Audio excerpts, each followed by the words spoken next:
I want to leave you with a couple of messages here tonight. One of them is never ever give up. Never ever listen to the experts. They're usually wrong. Believe in yourself. On this final show here at Fox, we've shown you the spin, the lies, the speculation on the media that, why I'm leaving, where I'm going, whatever. Find out where I'm going at glennbeck.com right now.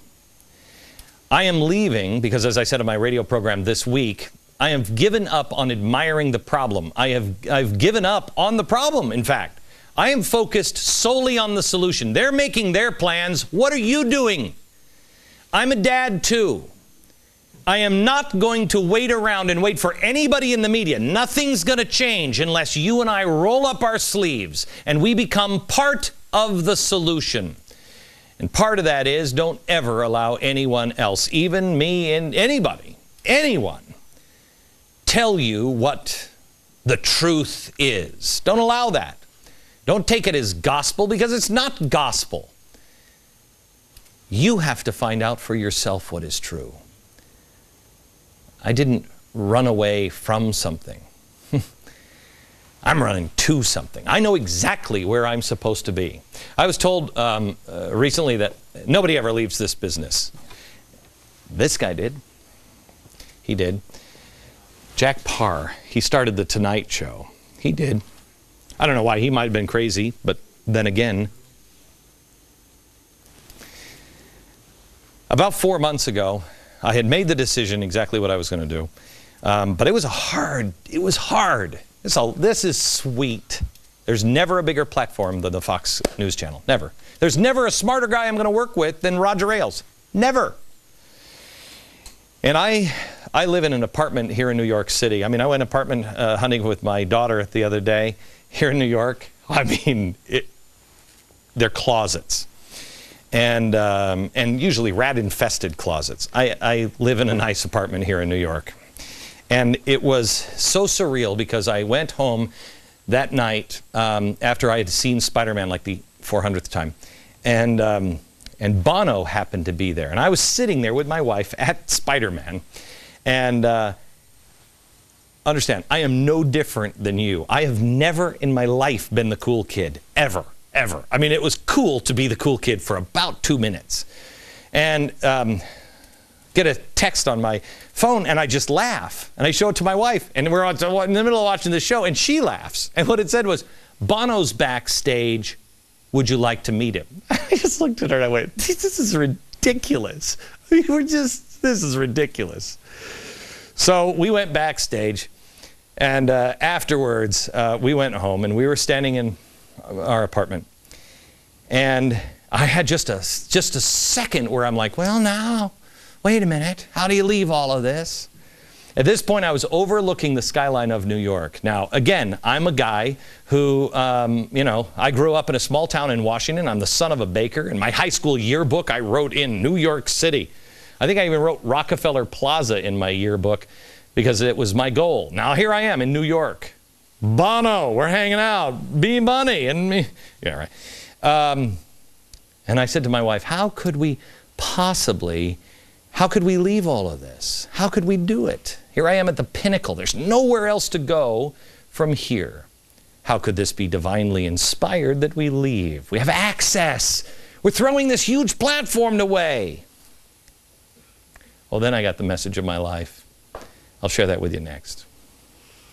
I just said to the staff, this is when it gets hard not to steal a memento from this set. We have so many great things. Honor. That stinks on ice. So I was telling you a story. Here we are, pinnacle of your career, and I'm looking over the skyline. Bono is not on the phone, but I'm pretending that he is. And I'm overwhelmed with a feeling. I'm standing in my living room all by myself. My wife has gone to bed and like, okay, freak boy. And I'm standing there and I'm looking at this city and I am overwhelmed with a feeling. If you don't leave now, you will not leave with your soul. As a guy who has traded my soul before, I will not trade it again. Never want anything too much.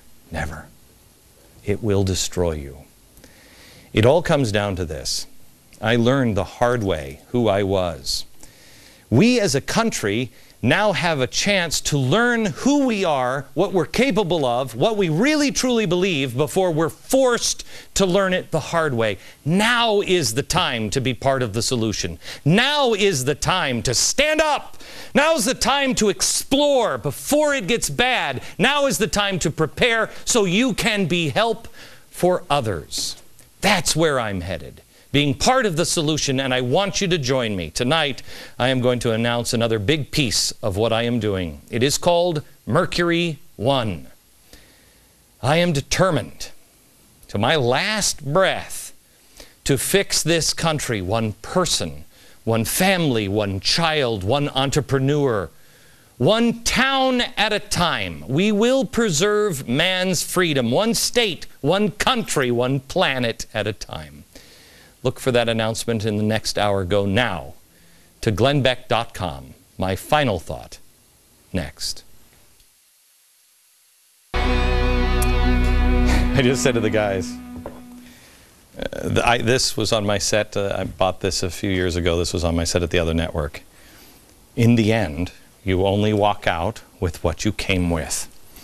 I mean, not in the end. You know, anyway, I want to leave you with something that I think is another first. Maybe it's not. First of all, Sharky, can you bring the blinds up? We'll leave it the way we found it.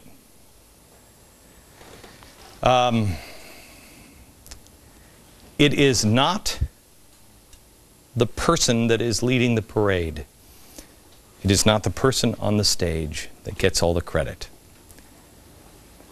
It is all the people behind them. It's all the people that have made this possible from the very beginning. They don't usually run credits. We wrote them on a chalkboard. I thought that was appropriate. From New York. Good night, America.